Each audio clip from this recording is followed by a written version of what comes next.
So our agenda for today's session is object-oriented programming, and then we are going to understand the difference between the classes and object. It is under the topic OOPS itself. We'll also understand what the constructor is, how to write a constructor. This all thing we'll be doing it practically. Then we'll understand the difference between object variable and the class variable. Then we'll see the local variable and global variable difference also. When to is object variable, when to is class variable, when to is local variable, all these things we'll understand in this session. So now the first thing first here, and that is what is object oriented, what is actually object means, and what is class means in the Python. So this is first agenda. Yesterday I have given you a quick idea about Python, and I say like in Python case that everything is object, and that's why it is very important for all of us to know what is object and what is class now. When you say class, as I say, even you can see in this diagram that class is a blueprint, and I discussed this yesterday in the session also, the blueprint. So what blueprint include now? You can have some methods, you can have some data, and you encapsulate together. That is what we say class. Whereas the real thing object, the object could be the car. So that is what we say. The car itself is like maybe the Alto or whichever the car you say is an object. Somewhat more example to understand like how you can classify the class and the object here. So once you design the class, you can have the various types of object. Then you can have the car with a different color like green colors or red colors or blue colors, and you can have different car also. So this is because of you have certain design. Now you can apply this design to whichever the car you would like to whichever car you would like to apply it now. So this is the way there is a relationship between the class and the object now. So here when you say OOPS, there are many more concepts are there like inheritance, polymorphism, abstraction, attributes, method, class, but all these things I'll be trying to cover with the hands-on only. So let me start with a jump start with the hands-on session. I hope most of the guys must have already connected now. So let me start the hands-on session now. So here I'll be covering the topic with the help of Anaconda now. So here I'm going to start with the Anaconda, and we'll start writing the class here. So class, I'm starting with the hands-on like here that class bank. Let us start with the like a class bank here. Now when you say bank, bank is the name of the class. You can have the class name as a car also. You can have the class name as a anything you want to design. Maybe a classroom, maybe the teacher, maybe the students. You like to have the class of anything. You can have the class of institute. You can have the class of classroom itself. You can have class of teacher. It is your choice. It is you decide what do you want. So now here this is a very generic example like bank. In the bank example, we can write the bank related data here now. So what bank related data? Because most of you guys already having the bank account. So we already know about the bank, what the bank include, what attribute bank you can have. So based on that, we can design the class bank itself. I'm telling you every line I'll explain you like how the class should be done, what should be the class name. So always follow certain rules of writing the class name also. Whenever you're writing the class name, write with a capitalize. Capitalize means like a camel case, you can say. Now here there's a bank app, let's say. So you can write bank app. So here capitalize means here B is capital and A is capital. And you are combining together, that is what bank. Here we also call camel case. Camel case means what? We have a B as a capital and A as a capital. So this is the way the class name should be done. Never ever write the class name as a lowercase letter. These are my recommendation. Please remember these, like whenever you write a class name, write as a capitalize only. Use a format like camel case. So these are the format. Although Python will not tell you the error. See, let me tell you, Python will accept the class name as it is. But we should follow the best practices so that we are not facing any challenges in the case of application development. So write a class name, and then let us start the block of the class now. Here class and the class name, the block started here. When you say colon, the block of the class started. After that, next thing is write something about the class. What the class, whatever thing you like to write. Let's say this is a bank application class now. Bank application class. So I'm describing or writing certain information about the class in the triple quote string here. What is the significance of it? If you write in a triple quote string, you can have multiple line string here, and you're telling to the user that this is what I'm trying to do in the bank application class here. And then you can write what? You can write certain method here. Now, but then let me tell you, in the case of Python, even you don't write the method, even you don't write anything, still you can create an object. Why? Because in the case of Python, even class is object. So let us see, let us test it. So before we write further thing, let us test the empty bank class, bank application class itself. So I'm going to write, say, bank name maybe HDFC here as object name, and write the bank app as a class name. And you have to call the class name as a function. The way you call the function, same way you can call the bank application class name here. And now test it. How does it work? Can you print it now? And if it works, it means in the Python case, you are allowed to write even the empty class. How it is possible? In other programming language, you remember, like if you are writing the class, you need to write certain methods or constructor method and all this thing, you need to write it, and then only you can get object. But that is not the case in the Python. Why? Because in the Python case, there is a built-in method already available, and that method is a constructor method which is built in there that I am going to override now, and that is an init method. How do you know that there is an init method available? So let me show you the detail of that. So look at the HDFC, which is the object we just now created, and that's the object of the bank application. Now let us have the detail about this. What you see, there are various already attributes available.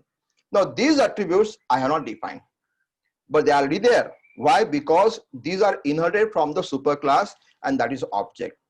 So let me tell you, in the case of Python, object-oriented programming is different as compared to the other programming language like Java, C++, and whichever the programming language you see. Remember, Python is object-oriented scripting language. It is more high level than the object-oriented programming language.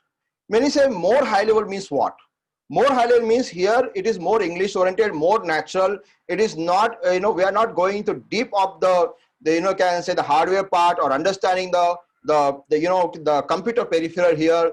So here we directly jump start with the application, and here we talk more about business. As I said yesterday, that it's an expressive language. So where whatever the business you like to do, whatever the software you like to build, here the focus is to build the software here. Okay, so let us understand this part, that how we can create the bank application. Now let us add some more thing here. Here I'm going to write a method. I will not write a constructor method immediately. That we will write it later on. Let us have a simple test method here. Here I'm saying the info method. Let us see what happens when I write info as a function, and how does it respond. How this part, because this is an interactive language. As this language is interactive, you will see the difference now. What difference you will see now in this case?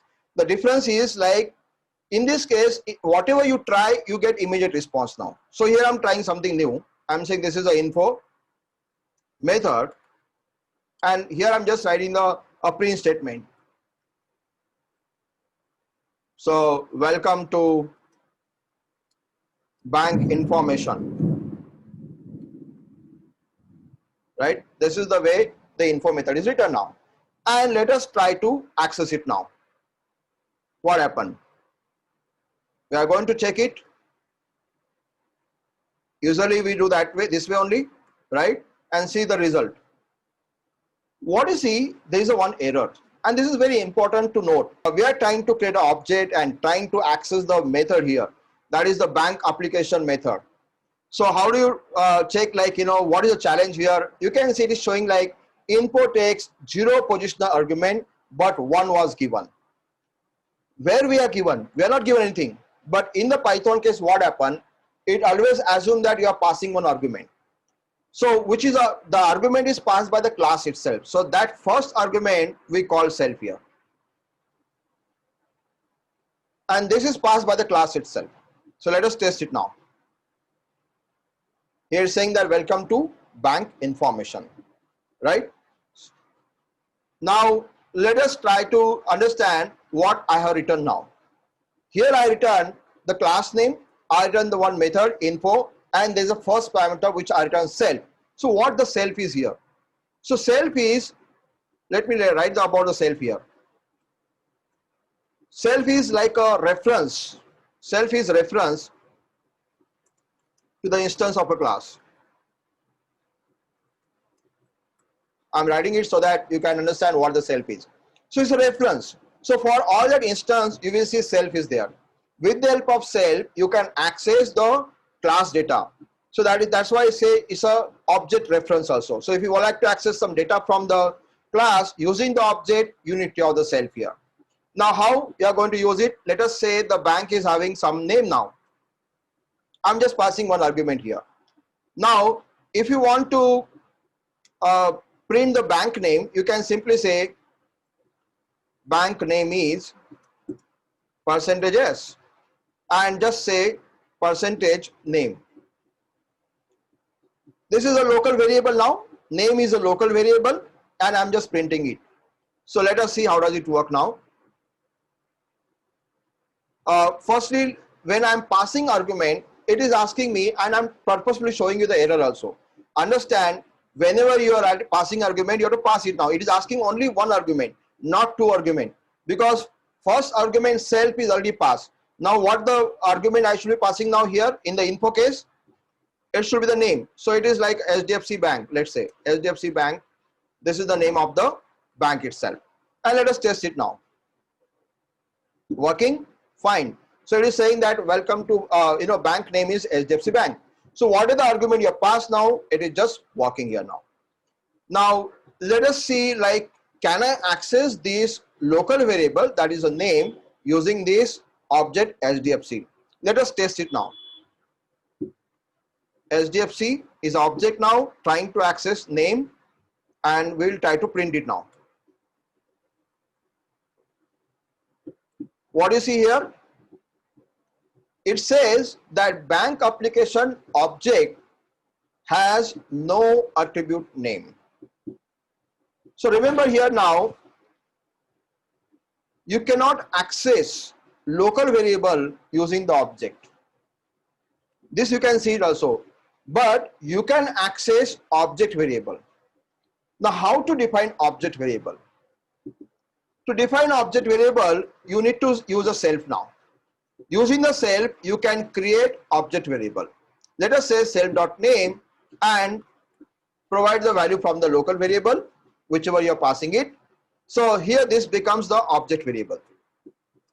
Self.name is an object variable. Right? Now, can I access this name now? Test it. Yes, you can. Understand now what the self is doing. Self is a reference to all the data members, whichever they are in the class, as well as to the method. Anything you want to access, you need to have a self. Self is not a keyword, but it is a reference to your instance of a class now. So now you can see now I'm able to access the attribute, which is the object variable attribute, and previously I was not able to access it. What are the other way you can access the attribute which are defined inside the class? See, either you can access the object variable, or you can access the class variable, or you can access the global variable. Global variables are available to everyone. So you do not require to worry about the global variable. You can write it here itself. Let's say you want to declare the global variable now. You can use a keyword called global. And whichever the variable you like to, let's say you want to broadcast something or like to share to everyone. So you like to say, okay, bank name is already fine, but location, let's say I want to say location. Location is a, let's say, global variable. And I would like to share to everyone. So in that case, I can declare this global and location. So what will happen in this case? Location will become the global variable. So let us see like how to use this location now. Location is, let's say, Pune. I'm passing value here Pune. And let us try to print now. Can I print the location now? which is defined inside the class. Okay, so mostly what happened, local variable you cannot access, but global variable, see what happened, you can see the location now, right? So let me tell you here the differences. I have now tried to explain the types of variable. The first I have shown is local variable, which was not accessible outside the class. It is only available, like you can call it, but by using the method like info, you were able to access it, because info was a method which is having the object method, you can say. So you can access it now because there is a self already defined now. Whereas when you look at the, when you just try to access the name without writing the self, it was not accessible. But when you declare the self dot name, then we were able to access the name. So that's why SDFC dot name, as we return the object variable.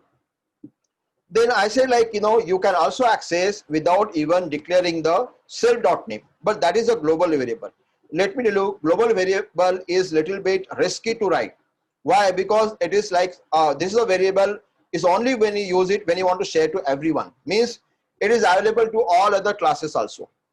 So remember, like, you try to avoid using the global keyword. Only when you want to share to everyone, then only use a global declaration of the variable. Otherwise, use a object variable only.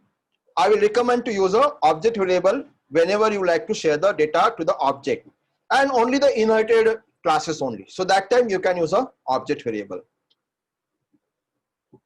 So I hope you are clear. This is like how to declare the global variable. I'll be asking the question to you later on, like what is the difference between the local variable and global variable, which particular variable can be accessed and how you can access all these things. You should know it. I hope you know the difference between the local variable, global variable, object variable.